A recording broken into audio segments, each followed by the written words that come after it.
Si vous le permettez, Monsieur le Président, je ferai en même temps l'explication de vote, ce qui me permettra d'avoir quelques instants supplémentaires.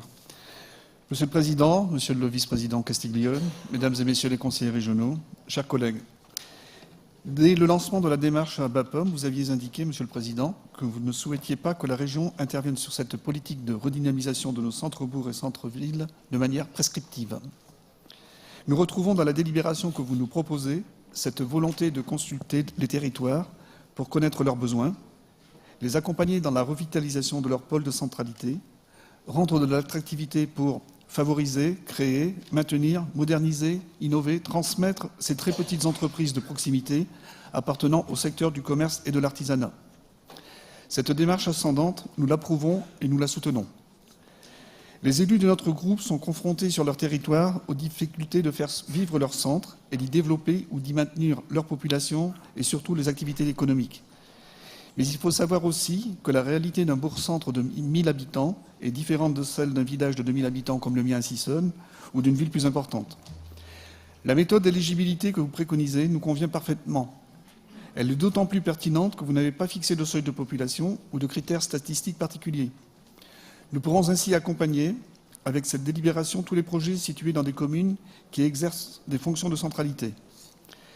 Cette définition est selon nous suffisamment précise pour comprendre qu'il s'agit des communes qui exercent un rôle structurant au regard de l'armature locale, quel que soit son poids de population.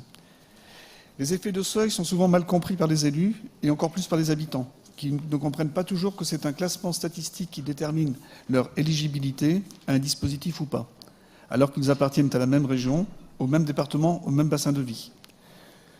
Nous souhaitons également formuler 2 remarques complémentaires. La première porte sur la nécessité d'associer l'ensemble des partenaires qui peuvent concourir à la reconquête d'un centre-bourg.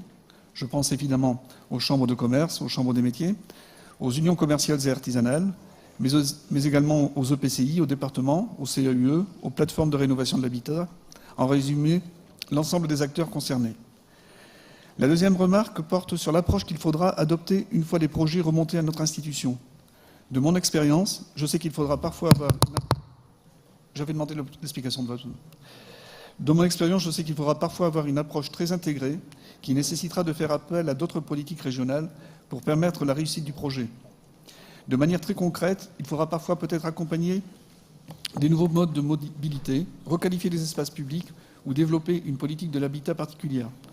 Nous comptons donc sur l'ensemble des vice-présidents qui pourraient être concernés pour mobiliser leurs équipes et leurs moyens sur ces demandes particulières.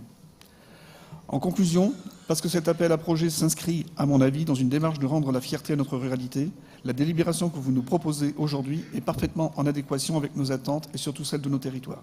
C'est pourquoi le groupe UDI et Union Centriste vous apportera tout son soutien. Je vous remercie. Monsieur